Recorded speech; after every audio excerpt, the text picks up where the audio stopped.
जनता का खून पसीना चूसने के लिए नेता जो है तब तक नहीं मानते कि जब तक यहाँ जो है आंदोलित न हो जाए जनता। तो सुधार की जरूरत है, सुधार करें। मैं अपने सरकार से यानी भारत सरकार से भी निवेदन और जनता बेचारी पिस रही है, जनता टैक्स दे रही, जनता भूखों मर रही है और तुम ऐश कर रहे हो, तुम्हारे लड़के ऑस्ट्रेलिया अमेरिका पढ़ रहे हैं। जब तक भ्रष्टाचार रहेगा धरती पर तूफान रहेगा। ये भ्रष्टाचार पहले मिटावे ना। योगी आदित्यनाथ जी संतमान मुख्यमंत्री पहले उत्तर प्रदेश से शुरू करें। मैं तो कहता हूँ पहले आजमगढ़ मंडल, गोरखपुर मंडल और देवी पाटन मंडल से ही शुरू करें। पूरे प्रदेश का अगर नहीं खत्म कर पा रहे हैं तो 3 मंडलों से ही शुरू कर दें। नेताओं अधिकारियों की जाँच कर दें। देखिए उत्तर प्रदेश विकसित प्रदेश हो जाएगा और बाबा जो है सदियों सदियों पूजे जाएंगे। लेकिन जितने भ्रष्टाचारी और अपराधी हैं वो सब बाबा के अगल बगल बैठते हैं।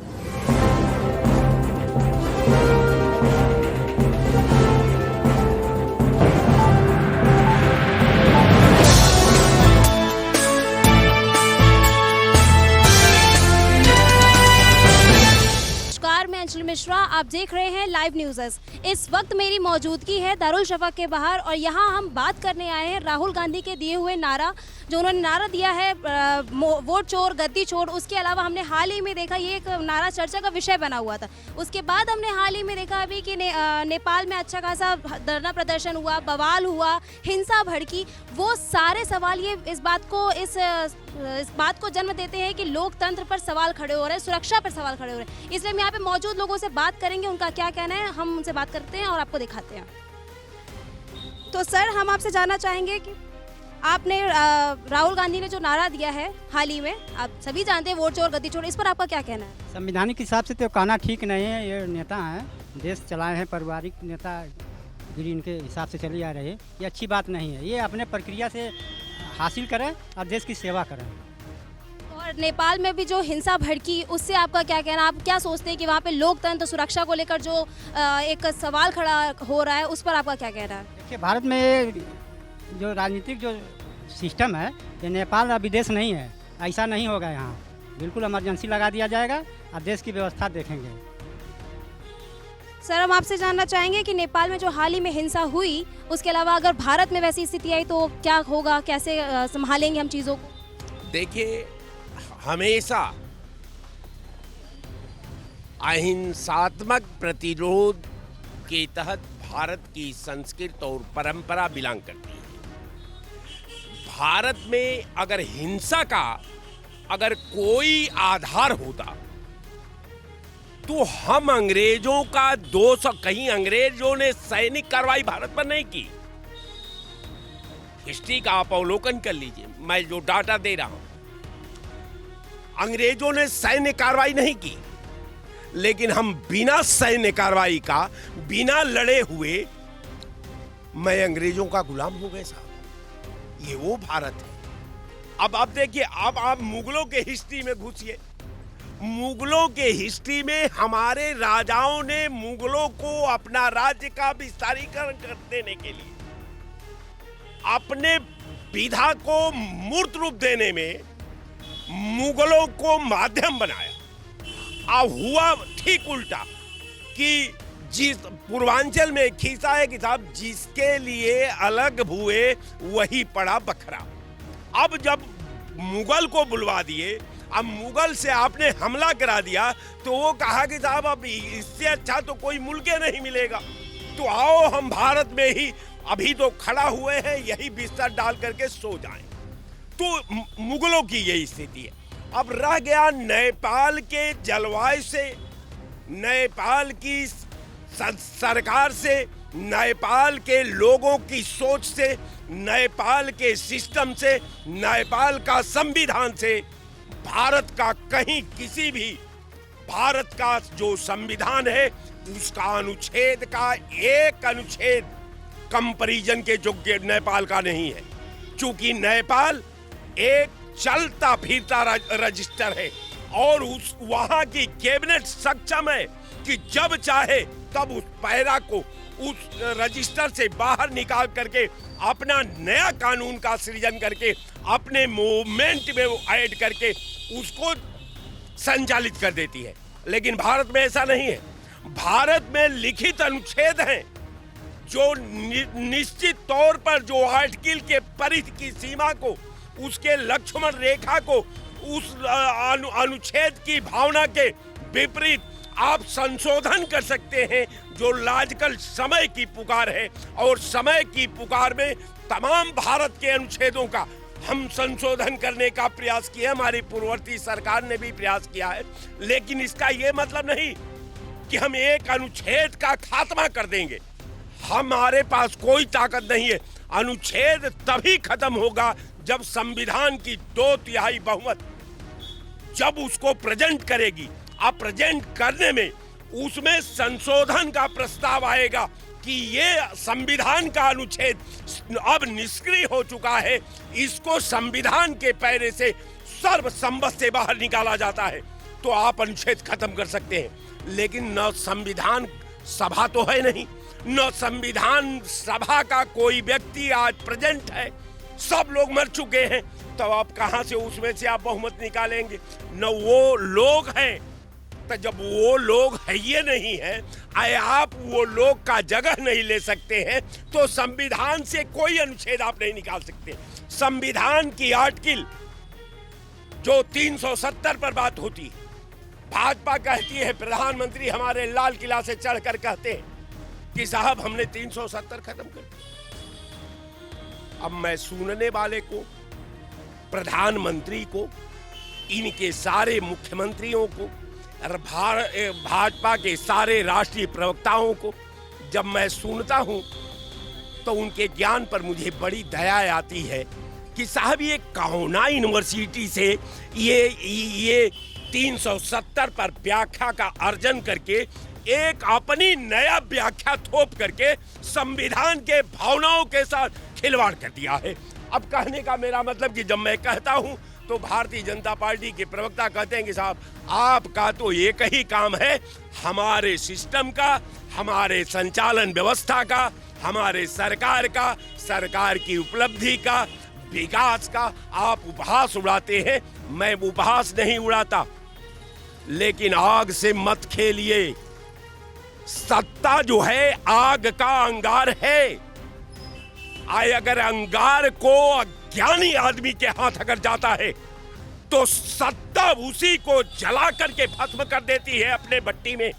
तो मैं ये चाहूंगा कि जो नेपाल में हुआ है वो भारत में नहीं हो सकता। मैं आपके चैनल पर ईमानदारी से कहता हूं, इसके लिए कोई भी पॉलिटिकल थिंकर से मैं बात करने के लिए तैयार हूं, इसलिए कि नेपाल की जो पॉलिसी है, जो भारत की पॉलिसी है, जो नेपाल का रहन सहन है, जो भारत का रहन सहन है, जो नेपाल की शिक्षा पद्धति है, जो भारत की शिक्षा पद्धति है, इसमें दिल्ली और आसमान का अंतर है। कहीं से एक दूसरे का पूरक नहीं हो सकता। इसलिए मैं मानता हूं कि अहिंसात्मक प्रतिरोध जारी रहेगा भारत में, लेकिन वो हिंसा के रूप में बदलेगा तो वो बहुत दिन जिंदा नहीं रहेगा। हिंसा को हारना ही है, इसलिए कि हिंसा हार का ही दूसरा नाम है। तो मैं आपके चैनल पर ईमानदारी से कह दूं कि भारत में भारतीय जनता ये लिखती है भाजपा, तो भाई बड़ा नाम हम एक दिन रात को मैं सुन रहा था, हमने कहा सर नाम तो बड़ा बढ़िया है, भाजपा माने भारत जलाओ पार्टी का नाम क्या है? भारतीय जनता पार्टी। तो कहने का मेरा मतलब ये, माफ करिएगा आचार्य जी हम नहीं याद देखे, लेकिन मुझे अब लगता है कि नेपाल का कंपैरिजन भारत से करना किसी भी दृष्टिकोण से लाजमी नहीं होगा, बशर्ते विषमता हमारे अंदर है। हम सत्ता में सैद्धांतिक विरोध का यथार्थ के दहलीज पर भारत अपना केंद्रित करता है, लेकिन इसका यह मतलब नहीं कि हम अहिंसा में विश्वास करते हैं। हम भारत में हिंसा नाम की कोई जगह नहीं है। अगर हिंसा जब जब सर उठाई है तो इतिहास अपना नया रूप का सृजन किया है। मुझे लगता है कि भारत सरकार को गंभीर चुनौती का दौर चल रहा है। इसके नेपाल के हर घटनाक्रम पर, हर गतिविधि पर, उसके हर सिस्टम पर, उसकी हर विषमता पर, उसकी हर कानून व्यवस्था को गंभीरता से लेकर वर्तमान जो भाजपा की सरकार है इसको अमल में लाना चाहिए। अमल से जिंदगी होती है, जन्नत भी जहन्नुम भी, दोनों के बीच केवल एक लकीर का अंतर होता है। तो लकीर का मतलब कि समझने की जरूरत है। अब मैं समझता हूं कि भारतीय जनता पार्टी के तमाम हमारे मित्र भाजपा प्रवक्ता हैं जो आपके डिबेट पर हमको जरूर दो चार गाली सुनाएंगे, तो मुझे कोई खेद नहीं, इसलिए कि मेरे भाई हैं। धन्यवाद। आपको क्या लगता है बेरोजगारी और महंगाई जैसे मुद्दे पर लोग जो गुस्सा करते हैं वो कहाँ तक लाजमी है और उसमें आपकी क्या राय है? ये सच्चाई है मैडम। आप ये बताइए कि MA, MSc, MCom, PhD, DLIT, IIT, BTech, MTech, D pharma, B pharma, M pharma, PhD, ITI, polytechnic, B.Ed, BTC, x ray technician करके बच्चे बेरोजगारी का दंश झेल रहे हैं, कुंठित हो रहे हैं। अन्य देशों में आप हालात देख रही हैं, भ्रष्टाचार और बेरोजगारी बहुत बड़ी समस्या है। उसी के कारण बांग्लादेश, श्रीलंका, अब नेपाल में वो बात आई है। और उसी के साथ साथ भ्रष्टाचार यानी बेरोजगारी, महंगाई और भ्रष्टाचार के कारण ये सब हो रहा है। इससे सजग होना चाहिए। और कैसे लोग कह रहे हैं कि भारत में ये नहीं हो सकता। भारत में लोग बहुत संतोषी हैं, बहुत सब्र करते हैं, यहाँ चटनी रोटी खा के संतोष कर लेते हैं। लेकिन कब तक? जैसे कोई पढ़ा लिखा लड़का है, MSc, PhD, DLIT किया है, BTech, MTech किया है, IIT किया है, पॉलीटेक्निक, ITI किया है, 1 साल 2 साल बेरोजगार, 3 साल बेरोजगार रहता है तो उसके माता पिता कुछ उसको पैसा देते रहते हैं चाय पानी पीने के लिए कि बाजार में चले जाए, घूम आवे, तो उसकी राहत है। लेकिन जो 7 साल 8 साल 9 साल डिग्री लिए बैठे हुए हैं उनके अंदर आक्रोश पैदा होता है। चूंकि माता पिता भी पैसा देना बंद कर देते हैं कि इतनी अच्छी पढ़ाई कराया हूँ तो कुछ करो, तो कहाँ करें जब आपके यहाँ कोई जो है सृजन नहीं हो रहा, कल कारखानों का कोई नौकरियों का सृजन नहीं हो रहा, तो गुस्से में होते हैं। सजग होना चाहिए सरकार को। सबसे ज्यादा नेपाल में भ्रष्टाचार के कारण ये गुस्सा आया है। एक तरफ तो माला माल हो रहे हैं, मंत्रियों के घरों में करोड़ों रुपया मिला है जब वो लोग अटैक किए हैं, तो वो देख रहे हैं कि हम लोग जो है भूखमरी के शिकार हैं, गरीबी के शिकार हैं, लाचारी के शिकार हैं। एक तरफ हमारे टैक्स के पैसे से ये लोग माला माल है, तो गुस्सा आती है। यहाँ भी गुस्सा आता है, यहाँ बहुत गुस्सा आता है। रोज हम लोग भ्रष्टाचार के खिलाफ बोलते हैं, अत्याचार के खिलाफ बोलते हैं, अन्याय के खिलाफ बोलते हैं, लेकिन हमारे नेता लोग सुनते नहीं। मैं एक उदाहरण देना चाहूँगा। किसी समय में पढ़ लीजिएगा आप भी, माधवराव सिंधिया जी लोकसभा में बोल रहे थे कि हम कितने भी ऊंचाई पे बैठ जाएं, लेकिन ये गरीबी की बाढ़ हमें भी नहीं छोड़ेगी। तो आज वही हुआ है नेपाल में, बांग्लादेश में, श्रीलंका में, उसी कारण हुआ। लेकिन भारत के लोग बहुत ही संतोषी व्यक्ति। मैं बता दूं, मैं गांव का आदमी हूं, कुछ नहीं रहता तो सूखी रोटी पे नमक लगा के खा लेता आदमी, और नहीं तो प्याज में थोड़ा सा तेल डाल के उससे खा लेता है, नहीं कुछ है तो टमाटर ही मिल गया काट के उसी से खा लेता है। भारत के लोग बहुत संतोषी हैं, लेकिन कब तक संतोष कराएंगे? हमें नहीं कहते कि भारत में हो, ईश्वर बचाएं भारत को, लेकिन नेताओं को सोचना पड़ेगा, IAS को सोचना पड़ेगा, IPS को सोचना पड़ेगा, और जो है PCS और PPS को सोचना पड़ेगा, अधिकारियों को और कर्मचारियों को सोचना पड़ेगा कि भ्रष्टाचार पहले बंद करो। भ्रष्टाचार ही प्रदेश और देश का अभिशाप बना हुआ है। गरीबों का हक नहीं मिल पा रहा है, नहीं तो गरीबी थोड़ा और कम हुई होती, लेकिन ये लोग लूट ले रहे हैं। आप ये बताइए, विधायकों को क्षेत्र के विकास का निधि मिलता है, वो 50% हड़प नंदन कर जाते हैं, खा जाते हैं। ये लोग जिस जिले में है वहाँ हवेली, लखनऊ में हवेली, नोएडा, गाजियाबाद, नैनीताल में हवेली, बंगलोर में हवेली, और 100-200 बीघा का पूना, नासिक में कृषि फार्म, प्राइवेट डिग्री कॉलेज और प्राइवेट अस्पताल बनाए हुए हैं, 6-6, 7-7 फॉर्च्यूनर लिए हैं। इनके बच्चे ऑस्ट्रेलिया, अमेरिका, न्यूजीलैंड में पढ़ रहे हैं और हेलीकॉप्टर तक खरीद रहे हैं। कहाँ से ला रहे हैं? इनकी संपत्ति मानी योगी आदित्यनाथ जी क्यों नहीं जांच कराते? इनको क्यों नहीं जेल भेजते? मैं सभी दलों की बात कर रहा हूँ, किसी सिंगल दल के नेता के नहीं, सारे दल के नेताओं की जांच होनी चाहिए, तब जाके गरीबी मिटेगी। और सबसे गरीबी मिटाने का सबसे अच्छा कारण यह है कि जिस तरह से गरीबी रेखा तय की हो, उसी तरह अमीरी की रेखा तय कर दीजिए कि एक अधिकारी इतना अमीर हो सकता है, एक नेता इतना अमीर हो सकता है, तब जाके जो है भ्रष्टाचार रुकेगा, नहीं तो रुकेगा नहीं। अरबों रुपया रखे हुए हैं, जैसे हम लोग गांव में भूसा रखते हैं उसी तरह इन नेताओं के और अधिकारियों के यहाँ रखा हुआ है रुपया। तो ये किसका है? ये गरीब जनता के टैक्स का पैसा ये लोग जो है लूट ले रहे हैं। तो ये लूट रहे हैं तो लूट बंद होना चाहिए, लेकिन कैसे बंद होगा? और वहाँ जो है बीटेक करके यहीं लखनऊ में या जो है उत्तर प्रदेश में पढ़कर एक लड़का गया है और वो वहाँ का जो है महापौर है, उसने भी ये आवाज उठाई, यानी नेपाल की बात बता रहा हूँ। और वहाँ जन आक्रोश पैदा हुआ, धीरे धीरे होता जन आक्रोश। एक तरह से आप देखे होंगे कि सुलगती हुई आग एक बैग धधक जाती है। अभी आपने बोला ना जन आक्रोश पैदा हुआ, तो हम आपसे जानना चाहेंगे नेपाल में जन आक्रोश पैदा होने का मुख्य कारण क्या था? मुख्य कारण भ्रष्टाचार, बेरोजगारी और महंगाई। सबसे ज्यादा भ्रष्टाचार। वो पढ़े लिखे बच्चे देख रहे हैं कि नेता लोग इतना भ्रष्टाचार करें। आप बता दीजिए, पहले तो वहाँ राजतंत्र था, जब लोकतंत्र में आया तो 11 साल में 11 सरकारें बदल जाती हैं वहाँ, और खूब भ्रष्टाचार हुआ। देवबा रहे और कौन कौन रहे, ओली हैं, तो ये लोग भ्रष्टाचार में डूब गए। तो वहाँ की जनता देख रही थी पैनी निगाह से, तब वहाँ जन आक्रोश आया। लेकिन अभी भी आज जब प्रधानमंत्री ओली नेपाल के उन्होंने इस्तीफा दे दिया, तो उन्होंने ये बोला है कि हमारा इस्तीफा भारत की वजह से हुआ है, क्योंकि अगर भारत का जो भी राम मंदिर है उस पर हमने सवाल ना उठाए होते तो आज हम प्रधानमंत्री होते। इस पर आपका क्या कहना है? वो बहानेबाजी बता रहे हैं, अपने अंदर की बुराई नहीं देख रहे हैं कि मेरे अंदर कितनी बुराई थी।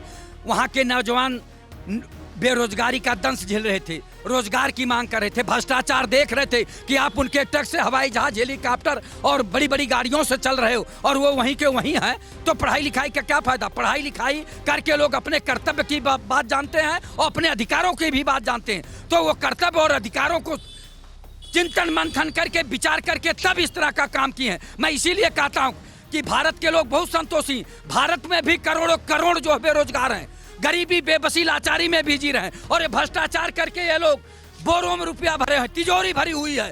तो यहाँ सजग होने की बात है कि सरकार चेत जाए, ये चेतने की बात है, सुधार लावे। अभी हाल ही में कुछ समय पहले पश्चिम बंगाल में बवाल हुआ, बिहार में हुआ, नेपाल में हुआ, इन सभी मामलों में समानता क्या दिखती है आपको? समानता ये है कि एक तो बेरोजगारी है और महंगाई है और भ्रष्टाचार है। समानता यही दिख रही है। मैं वहाँ देखा था जब बांग्लादेश में ये सब हो रहा था, तब भी बेरोजगारी और महंगाई पर छात्र आंदोलित थे कि बेरोजगारी बहुत बढ़ गई है और इसको कम किया जाए। तो वहाँ नहीं, शेख हसीना जी नहीं मानी, उनको डंडों से पिटवाने लगी पुलिस के बल पर। तो वहाँ जो है उग्र हो गई जनता। तो जब उग्र हो गई तो वो जो है बांग्लादेश छोड़ के भारत में शरण ली। उसी तरह से ओली के यहाँ हुआ, यानी नेपाल में हुआ, तो वो भी हेलीकॉप्टर से कहीं भाग गए हैं, सुना कि दुबई में या कहाँ छिपे हुए हैं। तो पहले सुधार नहीं करोगे, जनता का खून पसीना चूसने के लिए नेता जो है तब तक नहीं मानते कि जब तक यहाँ जो है आंदोलित न हो जाए जनता। तो सुधार की जरूरत है, सुधार करें। मैं अपने सरकार से यानी भारत सरकार से भी निवेदन करूंगा कि सबसे पहले भ्रष्टाचार समाप्त करिए, बेरोजगारी समाप्त करिए, महंगाई समाप्त करिए, जनता को राहत दीजिए। सबक लीजिए अपने अगल बगल के पड़ोसियों से।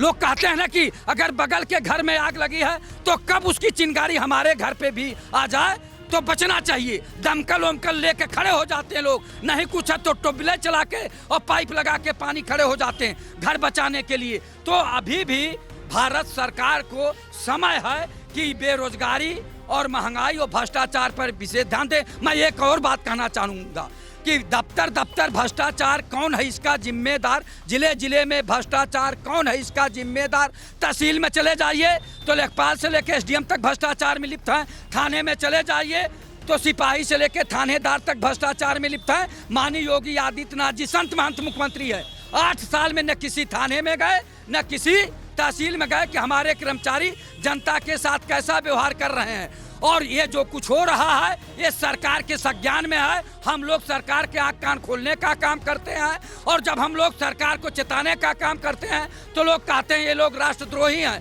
देशद्रोही हैं, जबकि हम ही लोग राष्ट्रभक्त हैं। कम से कम सरकार को चेताते हैं, आँख कान खोलने का काम करते हैं कि अभी भी समय है, जग जाइए, जग जाइए। अन्य देशों में क्या हो रहा उससे आपको सबक लेना चाहिए कि आपकी जनता भले सब्र करती है, संतोषी है, यहाँ के छात्र, बेरोजगार और जो है जो महंगाई वाले किसान हैं, ये सब परेशान है, उस पर विशेष ध्यान दीजिए।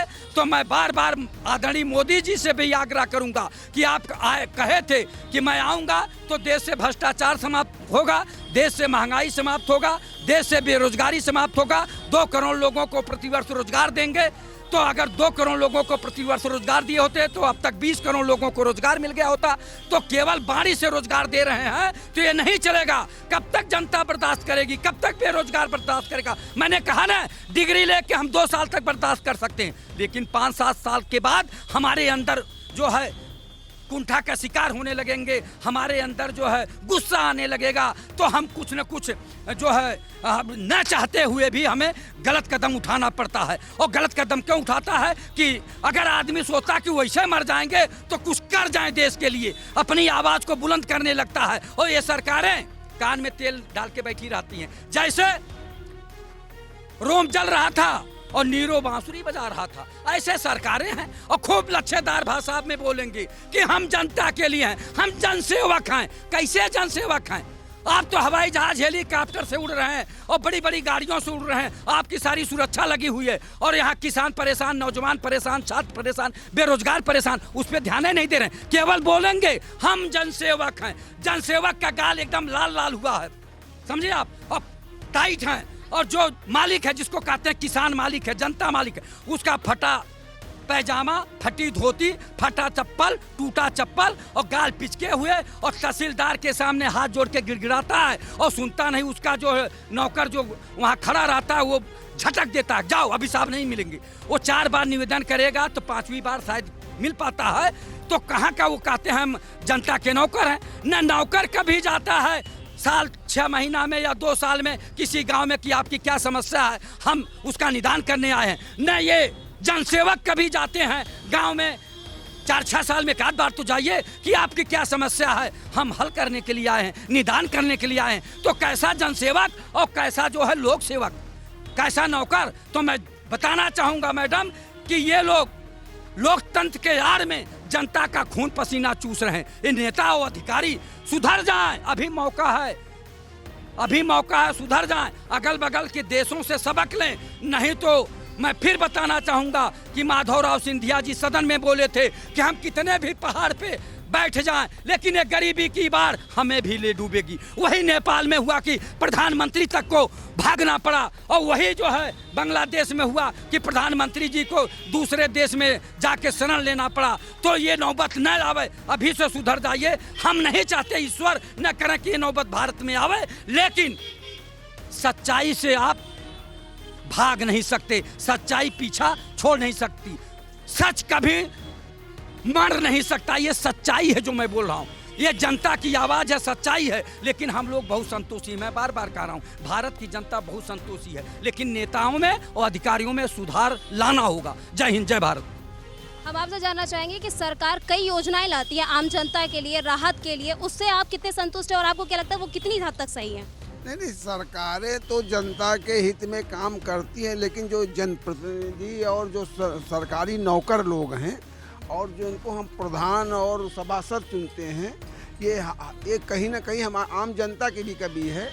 जनता को सजग होना पड़ेगा। कोई मुख्यमंत्री कोई वो जा करके किसी को अपना तुम्हारा हक नहीं दिलाएगा। वो योजनाएं दे सकता, प्रधानमंत्री आपको योजनाएं दे सकता, योजनाएं बना करके आपके ग्राम सभा को, आपके वो क्षेत्र को, वार्ड को पैसा भेज सकता। उसका संचालन जब तक जनता नहीं सजग होगी और जो तब तक ये इसी तरह का भ्रष्टाचार वाकई में इस देश का सबसे बड़ा मूल कारण है। बहुत ही भ्रष्टाचार बसा हुआ है और आज नहीं शुरू से था। आज करोड़ों करोड़ों रुपया लोगों को नेताओं के यहाँ मिलते हैं, वो किसका है? जनता की गाड़ी कमाई का पैसा है। और जनता बेचारी पिस रही है, जनता टैक्स दे रही, जनता भूखों मर रही है। और तुम ऐश कर रहे हो, तुम्हारे लड़के ऑस्ट्रेलिया अमेरिका पढ़ रहे हैं और उनको पढ़ने के लिए प्राइमरी स्कूल बता रहे हो। तो ये जो विषमताएं होंगी, और इस देश की यही विषमता है कि लोग पैसे का अपने अंडर रख कर सिर्फ 10% लोग 90% के ऊपर राज कर रहे हैं। आप बता लीजिए, सिर्फ 700 लोग पूरे देश को चला रहे हैं। 700 450 500 वो हैं सांसद हैं और 250 वो हैं। 800 लोग पूरे देश की 140 करोड़ जनता को बेवकूफ़ बनाए हुए हैं, चूँकि अब मौज वो कर रहे हैं। चूँकि वही सांसद विधायक जा करके जब 1 महीना 2 महीना तुम्हारे सामने जा करके वोटों की भीख मांगता है, भीख मांगने वाला वो 5 साल में राजा हो जाता है और जो भीख देने वाला वो भिखारी का भिखारी ही रहता है। ये सब विषमताएं जो रहेंगी देश में, और बेरोजगारी का जो ये चरम पे है, इसको भी सरकार को देखना पड़ेगा। इस पे ठोस कदम उठाने पड़ेंगे, नहीं तो जब ऐसा हुआ तो युवा क्रांति लेती है और युवा बेरोजगार लोग क्रांति करेंगे तो फिर देश कोई बचेगा नहीं। इसलिए इस पे ध्यान सरकारों को देना चाहिए। मैं यही कहना चाहूँगा, चाहे और सबसे ज़्यादा आक्रमण ये अधिकारी हैं। सरकारें योजनाएं, लेकिन अधिकारी काम करना नहीं चाहते हैं। वो सिर्फ भ्रष्टाचार में लिप्त हैं, वो सिर्फ लूट करके अपने यहाँ। अब कोई भी पार्टी का नेता, कोई भी, सबकी सरकारें रही, कोई इन अधिकारियों से नहीं पूछना चाहता। गोमती नगर में या सब जगह जाइए कि ये 10-10 करोड़ की तुम्हारी हवेली कैसे बनी है, उनका ऑडिट नहीं हो रहा। उनका ऑडिट कराइए और वो पैसा जनता में दीजिए। जनता जब तक ये नहीं करोगे तो जनता का एक न एक दिन जनक्रोश फूटेगा जरूर, ये निश्चित है। मैं ये युवाओं का कब तक सब्र करेंगे? भूखी जनता ज़्यादा दिन नहीं रह सकती है और युवाओं के साथ बहुत बड़ा खिलवाड़ है जनप्रतिनिधि, और ये कर रहे हैं। मैं किसी एक सरकार को दोषी नहीं मान रहा हूँ, और जबकि सारी सरकारें दो, पहले की पूर्ववर्ती सरकारों ने सबसे ज़्यादा किया। अब सरकार में कुछ सुधार आए, लेकिन अभी और सुधार करने की ज़रूरत है, जो कि वो अधिकारियों के ऊपर लगाम लगाने की बहुत ज़रूरत है। चुनाव में जो नारे दिए जाते हैं उसके बाद में जनता की जो उम्मीदें होती हैं, ये दोनों आपस में कितनी मेल खा रही है? देखिए, ऐसा है कि हम लोग तो नर को नारायण समझते हैं, और हम लोग तो एक गांव पंचायत स्तर की राजनीति करते हैं, गांव पंचायत जिला पंचायत स्तर की राजनीति करते हैं। नर को ही नारायण मानते हैं, हम लोग ईश्वर मानते हैं अपनी जनता को। देवतुल्य जनता होती है। हम लोग तो लगातार जनता के घर घर जाके उनके चरण स्पर्श, उनकी सारी समस्याओं पे उनके लिए अधिकारियों से लड़ने की क्षमता भी रखते हैं। और मैं कहना चाहूँगा, इस आपकी मीडिया के माध्यम से कहना चाहूँगा कि जो उत्तर प्रदेश या हमारा जो भारत है, भारत के जनप्रतिनिधियों को बराबर देशों से सीखना चाहिए कि जो सरकार की व्यवस्था है वो निचले स्तर पे भेजने का जो काम है वो जनप्रतिनिधियों को करना चाहिए। नहीं तो ये जनता है और जनता को सब कुछ पता है, जो घर में बैठी हुई जनता है उसको सब कुछ पता है। तो जनप्रतिनिधियों को जनता के बाहरी देशों के आक्रोश से इनको सीखना चाहिए, और अगर सीखेंगे नहीं भैया तो ये जनता कुछ भी कर सकती है।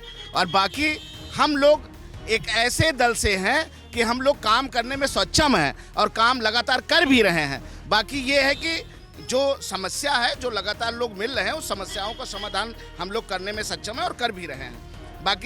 बाकी लगातार जो विरोध मरने का काम है, विरोध करने का काम है, ये जरूरी नहीं है कि सरकार का विरोध हो रहा।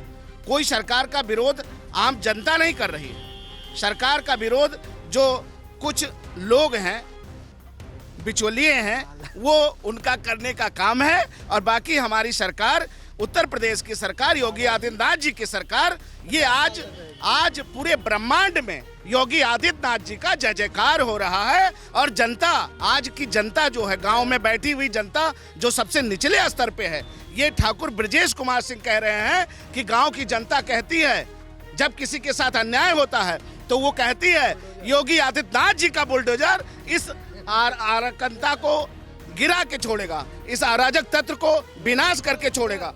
जय हिंद, जय भारत। जब तक भ्रष्टाचार रहेगा धरती पर तूफान रहेगा। ये भ्रष्टाचार पहले मिटावे ना। योगी आदित्यनाथ जी संत महंत मुख्यमंत्री हैं, पहले उत्तर प्रदेश से शुरू करें। मैं तो कहता हूं पहले आजमगढ़ मंडल, गोरखपुर मंडल और देवी पाटन मंडल से ही शुरू करें। पूरे प्रदेश का अगर नहीं खत्म कर पा रहे हैं तो 3 मंडलों से ही शुरू कर दें। नेताओं और अधिकारियों की जांच कर दें। देखिए, उत्तर प्रदेश विकसित प्रदेश हो जाएगा और बाबा जो है सदियों सदियों पूजे जाएंगे। लेकिन जितने भ्रष्टाचारी और अपराधी हैं वो सब बाबा के अगल बगल बैठते हैं, MLA MLC बने बैठे हैं और अधिकारी हैं, तो उनके खिलाफ ठोस कार्रवाई करिए। रहे वो 500 साल रहे, उससे हम लोगों को कोई दिक्कत नहीं है। लेकिन भ्रष्टाचार और अपराध ये सब खत्म करें। जय हिंद, जय भारत। आप बोलेंगे? आम जनता की आवाज को सुनने के लिए और वो उसको सफलता इस तरीके से हमारे माननीय जी बोल रहे थे। हम सबके सीनियर हैं भाई हम लोग बुजुर्गों का बड़ा सम्मान करते हैं, आदर करते हैं और हमारी जनता देवता तुल्य जनता है। जनता का कार्य है आरोप लगाना और ये बात सत्य है कि अगर सत्य को उठाया नहीं जाएगा तो लोग सोए हुए लोग जगेंगे कैसे। हम लोग एक भगवाधारी, हम लोग भगवान राम के वंशज हैं। हम लोग विश्वास दिलाते हैं कि अगर आपकी जो आवाज है इस आवाज पे हम लोग काम करेंगे और जो भ्रष्टाचारी बीच में हैं इनको निकाल के फेंकने के लिए हम लोग मुख्यमंत्री जी को भी उनके कान तक पहुंचाने की बात हम लोग इस जनता तुल देवतुल जनता से हम लोग विश्वास दिलाते हैं कि माननीय योगी आदित्यनाथ जी तक हम लोग चिट्ठी के माध्यम से और लेटर के माध्यम से एक प्रधान की हैसियत से उनसे मिलने का कार्य करेंगे कि जो गाँव में बैठी हुई जनता है उसको वो व्यवस्था पहुँचना चाहिए और बैठे हुए बीच के दलालों को और अराजक तत्व जैसे कि माफियाओं को सरकार ने खत्म किया, माफियाओं को सरकार ने खत्म किया। तो जैसे जो अच्छे लोग हैं, जैसे माननीय जी ने हमने हमारे कहा कि माननीय योगी आदित्यनाथ जी के साथ कुछ लोग बैठे हुए हैं, तो हो सकता है उन्होंने तौबा कर लिया हो, बुरे कर्मों से तौबा कर लिया हो। मैं विश्वास दिलाता हूं अगर कोई अपनी गलती मानता है और आना चाहता है साथ तो उसका सम्मान है। घर का गया हुआ आदमी अगर भूला हुआ अगर शाम को घर आता है तो उसका सम्मान होना चाहिए। बाकी जो अराजक तत्व बीच में बैठे हुए हैं उनको हटाने का काम कीजिए। जय जय हिंद, जय भारत, जय योगी आदित्यनाथ। सबकी सुन रहे थे कि बेटा रुक जाइए। अरे हमारे मंडल देवी पाटन मंडल में एक ऐसे नेता हैं जिसका नाम है माननीय श्री बृजभूषण सिंह। आज माननीय नेताजी के नाम से, बृजभूषण सिंह जी के नाम से पूरी दुनिया में उनका जय जयकार हो रहा है। और माननीय नेताजी हमारे बृजभूषण सिंह, जितनी उत्तर प्रदेश की सरकार अकेले बैठ के जनता को देख रही है उतना योगी हमारे माननीय बृजभूषण सिंह अकेले जनता को संतुष्ट करने की क्षमता रखते हैं और हर बिरादरी को उस घर से न्याय मिलता है। माननीय बृजभूषण सिंह के घर पड़ता है बिश्नोहरपुर, लोगों को वहाँ से भी न्याय मिलता है, समस्याओं पे समाधान होता है। जय हिंद। देखिए हम आपको बता दें 2014 से और 2024 तक और 25 तक जो भी भारतीय जनता पार्टी में चुनाव हुआ है वो नरेंद्र मोदी जी के नाम पे हुआ। और हर हर मोदी, घर घर मोदी, सबका साथ, सबका विकास, सबका विश्वास मोदी जी के साथ जुड़ा। रह गया सवाल, योगी आदित्यनाथ जी एक महंत और प्रदेश के मुख्यमंत्री हैं, बाकी उसमें कई एक हिस्सा जुड़े हैं। अनुप्रिया पटेल जी भी जुड़ी हैं, ओम प्रकाश राजभर, संजय निषाद, जयंत चौधरी जी भी जुड़े हैं। तो मोदी जी सबको लेके चल रहे हैं, इसलिए जो भी आज देश और प्रदेश में डंका बज रहा है वो केवल मोदी जी के नाम पर बज रहा है। योगी जी की बात रह गई है। भारतीय जनता पार्टी कोई परिवार की पार्टी नहीं है, एक राष्ट्र की पार्टी है और देश की हित की पार्टी है। वो पार्लियामेंट की वोट की एक कमेटी बैठती है और उसमें जो है निर्णय लिया जाता है। जहाँ तक रही है बेरोजगारी की बात, तो बेरोजगारी आप यही मूल्यांकन कर लीजिए। जब बेरोजगारी की बात उठती है तो हम लोगों का भी बड़ा तारस लगता है। आदमी कुछ पूर्वज सरकारों में नकल में अकल लगती थी, बाकी इस वक्त जो है नकल में अकल नहीं लग रही है।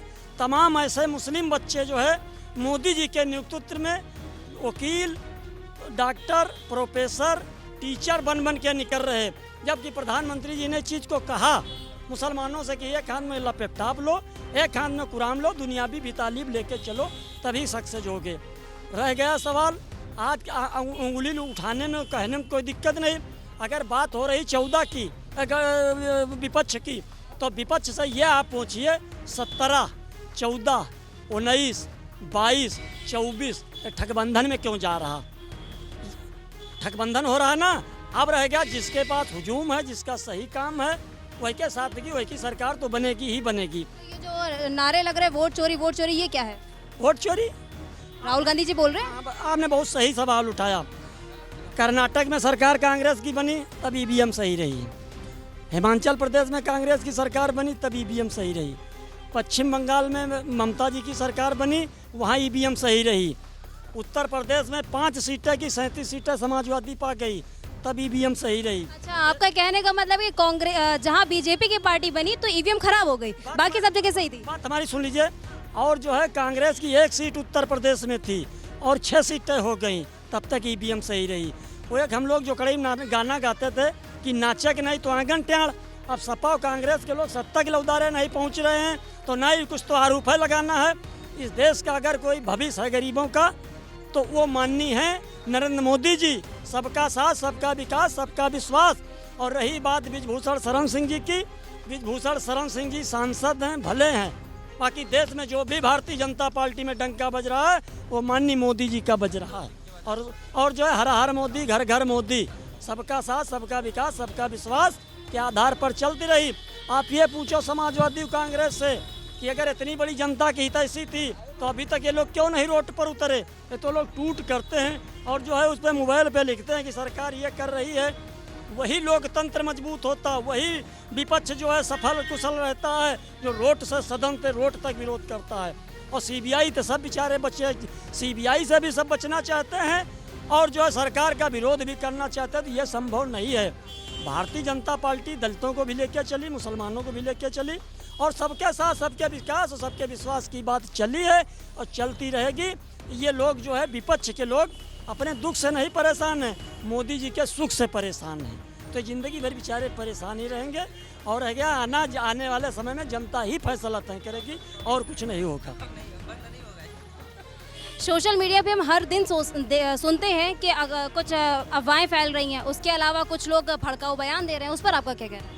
क्या जैसे कुछ कोट कीजिए आप, क्या मतलब? कोई भी विपक्ष कई सवाल उठाता है हमारी सरकार के ऊपर, कोई भड़काऊ बयान देते हैं। ओली आज हमारे प्रधानमंत्री पे भारत पे निशाना साध रहे हैं कि हम भारत की वजह से हमारी सरकार चली गई, हमको प्रधानमंत्री इस पद से हटा दिया गया। इस पर आपको क्या कहना है? देखिए, ओली बाबू अपने यहाँ देखें, ठीक है, अगर वो वहाँ पे अच्छा किए रहते तो उनकी सरकार क्यों गिरती, उनके जो युवा थे ऐसा क्यों करते। तो गलत उन्होंने किया, जो सोशल मीडिया को बैन किया, तमाम सोशल मीडिया के जो प्लेटफॉर्म्स हैं उन्होंने बैन किया, उसको लेकर के नेपाल में आंदोलन हुआ जो एक उग्र रूप धारण कर लिया। तो आज नेपाल में जो कुछ भी हुआ है वहाँ के प्रधानमंत्री इसके जिम्मेदार हैं। अब हमारे यहाँ कुछ कमी हो रही है, हम सीधा अमेरिका को गरियाएंगे तो कोई बात नहीं हो रही है, ठीक है। अब रही बात विपक्ष की कि बयान दे रहे हैं, विपक्ष का काम है बयान देना, मुद्दों को उठाना, तो ठीक है कर रहे हैं। और जो लोग विवादित बयान दे रहे हैं तो ऐसे लोग गलत काम कर रहे हैं। एक मर्यादित शब्दों का प्रयोग करके अपनी बातों को मीडिया के सामने या फिर सार्वजनिक मंचों पर रखना चाहिए। आपके हिसाब से हमारे भारतवर्ष में किस तरीके से काम होना चाहिए कि भविष्य में नेपाल जैसी स्थिति यहाँ पर पैदा ना हो? नहीं, देखिए, नेपाल जैसी स्थिति हमें नहीं लगता है कि भारत में पैदा हो पाएगी और सरकारों को अच्छे तरीके से काम करना चाहिए। अभी हमारे देश में तमाम ऐसे मूलभूत मुद्दे हैं जिन पर सरकारों को काम करने की आवश्यकता है, चाहे वो शिक्षा हो गया, स्वास्थ्य हो गया, रोजगार हो गया, सड़कें हो गई, इंफ्रास्ट्रक्चर हो गया। तो तमाम ऐसे मुद्दे हैं जिन पर सरकारों को व्यापक रूप से काम करने की आवश्यकता है। अगर सरकारें इन मुद्दों पर काम करेंगी, सबसे पहले तो मैं दो मुद्दे, शिक्षा और चिकित्सा, इन दो मुद्दों पर विशेष रूप से सरकारों को ध्यान देना चाहिए और काम करना चाहिए। बिल्कुल। और कोई राय देना चाहेंगे? नहीं, मैं और कोई राय नहीं देना चाहूँगा। धन्यवाद। आपका कुछ कहना है? देखिए, जो आपने एक सवाल कहा कि भारत की वजह से जो कोहली कह रहे हैं कि भारत की वजह से हुआ, देखिए जब अपने घर शीशे के हों तो दूसरे के घर पत्थर नहीं मारा करते। पिछले 1 साल से नेपाल में स्थितियां बदल रही थी क्योंकि वो कम्युनिस्ट विचारधारा के थे। पहले देखा जाता था नेपाल का कोई भी प्रधानमंत्री बनता था तो पहला यात्रा उसका भारत के साथ होता था, लेकिन एक ऐसे प्रधानमंत्री वहाँ के बने, वो सबसे पहला यात्रा चीन का कर लिए और चीन की गोद में जो भी जाकर बैठा उसका विनाश ही हुआ। आप एग्जाम्पल ले लीजिए, बांग्लादेश, श्रीलंका, पिछले दिन अफगानिस्तान, पाकिस्तान की भी स्थिति देख लीजिए। तो गलती कहीं ना कहीं वहाँ के जो प्रधानमंत्री का कैबिनेट था उनका था। क्यों जनता ने उनके वित्त मंत्री को मारा, क्यों जनता ने उनके मंत्रियों को मारा? कहीं ना कहीं नाराजगी उनके कैबिनेट के लोगों से थी। तो आप भारत को दोष दे दो, भारत अपने आप में बहुत सशक्त चीज़ है, चौथी इकोनॉमी है बड़ी, और भारत की जनता ऐसी नहीं है। भारत में विविधता के साथ भी जब इतनी अनेकता हो सकती है तो भारत में ऐसी स्थिति नहीं आएगी। मैं उन नेताओं से कहना चाहता हूँ जो छोटी बुद्धि के हैं और कभी भी सत्ता पाने के लिए जो लुलुकता दिखा रहे हैं, वो आएंगे नहीं अगर ऐसे ही बयानबाजी देते रहेंगे। आप देख लीजिए, तेजस्वी यादव ने एक ट्वीट किया कि बगल में नेपाल है, बॉर्डर बिहार है, यानी कि क्या आप बिहार चुनाव आयोग को धमकी दे रहे थे? आपके अंदर जीतने की कैपेबिलिटी नहीं है, आप चुनाव आयोग को बोलने लगो। आपने एक सवाल अभी किसी से किया था कि कैसे जीत जाते हैं लोग, तो जीतने में देखिए हारने का ठीकना कहीं ना कहीं फोड़ना होता है। ईवीएम नहीं चला, उसके पहले आपने देखा होगा जितने भी मुद्दे उठाए चले नहीं, फ्लॉप हो गए, जनता के बीच में नहीं बना पाए। तो इनको लगा कि एक मुद्दा लेके आते हैं वोट चोरी का, क्योंकि भारत की जनता ऐसी है कि जो गाँव में रहती है उनके मन में जब गलत चीज़ें डालेंगे तो हो सकता है आने वाले समय में उग्र हो जाए। लेकिन भारत की जनता बड़ी समझदार है, उग्र करने वाले बहुत आए, करा के चले जाए, कुछ होने वाला नहीं है। क्योंकि भारत गणराज्य और एक संवैधानिक तरीकों से चलने वाला देश है, प्रजातांत्रिक देश है। इसमें जो है चुनाव होते हैं और जनता अपने मन पसंद के नेता को चुनकर बैठाती है। बाकी नेता का काम है इनको उप शब्द कहना, उनको उटपटांग कहना, हमको भी सत्ता मिल जाए, बाकी नेपाल अपने यहाँ संभाले। और जो वहाँ की एक मांग और चल रही थी, हिंदू राष्ट्र की मांग चल रही थी, क्योंकि ये जब आए तो हिंदू राष्ट्र वहाँ के संविधान से हटा दिया गया था। वहाँ के लोगों के नारा सुनिए, वो हिंदू राष्ट्र चिल्ला बोल रहे हैं कि भारत को एक राजतंत्र बनाया जाए, माफ़ करिएगा, नेपाल को एक राजतंत्र बनाया जाए और वहाँ पे हिंदू राष्ट्र पुनः से घोषित किया जाए। एक छोटा सा मामला है कि यूट्यूब, इंस्टाग्राम, ये सब कोई मैटर नहीं था कि ये बैन होने से इतना बड़ा आंदोलन हो गया। 1 साल से चल रहा था, ये प्रायोजित चल रहा था। कहीं कहीं आरोप लगा रहे थे लेना चाहिए या नहीं लेना चाहिए कि CIA कहाँ आता है। जहाँ जहाँ CIA घुसा वहाँ का बंटाधार होना ही होना, बाकी भारत में कुछ नहीं होने वाला। भारत CIA की जरा बात आप पूरी बताना चाहेंगे हमें? CIA देखिए, जैसे अपने यहाँ NIA है, इन्वेस्टिगेशन जो है जांच पड़ताल करती है, वैसे वहाँ की CIA है। कहा जाता है कि CIA पहले उस देश में जाता है और उनके जो एडमिनिस्ट्रेशन के लोग होते हैं वहाँ से धीरे धीरे खोखला करना शुरू कर देता है, फंडिंग शुरू हो जाती है। क्योंकि अमेरिका है, अमेरिका बहुत बड़ा देश है, उसके पास पैसे की कमी नहीं है। धनाढ़ 28 ट्रिलियन डॉलर की उसके पास इकोनॉमी है, और हम अभी 5 बनने की सोच रहे हैं। चाइना 18 की है, तो हमसे कई गुना आगे, उसके पैसे की कमी नहीं है। तो जो छोटे छोटे देश हैं जहाँ से, और उसने देखिए हमला कहाँ किया, हमला वहाँ किया कि जो अमेरिका के साथ में होने के बावजूद छोड़ के चाइना चले गए, उन देशों में उसने हमला किया। एग्जाम्पल श्रीलंका, पहले अमेरिका के साथ में था, उन्हें मना किया, चाइना के साथ गया, अमेरिका में घुसा, अमेरिका श्रीलंका में घुसा, बांग्लादेश में घुसा, अफगानिस्तान में घुसा, पाकिस्तान में घुसा, ईरान में घुसा। यानी कि जहाँ जहाँ धोखेबाजी अमेरिका के साथ जिसने किया वहाँ उनको नुकसान हुआ। तो CIA का यही काम है, जैसे रहा है अपने यहाँ वैसे CIA काम करता है। ठीक है, तो जैसा कि आपने सुना, यहाँ पे तमाम लोगों ने अपनी अपनी राय दी। कुछ ने बताया महंगाई है, कुछ ने बोला भ्रष्टाचार है। ऐसी और तमाम खबरें यहाँ पे लोगों का कहना है कि सरकार को बस लोगों की बातें सुननी चाहिए, जो वो चाह रहे हैं उस हिसाब से, जो सबसे पहले भ्रष्टाचार और महंगाई जैसे मुद्दों पर ध्यान देना चाहिए। ऐसी और तमाम खबरों के लिए बने रहिए हमारे साथ, देखते रहिए लाइव न्यूज़ एक्स। धन्यवाद।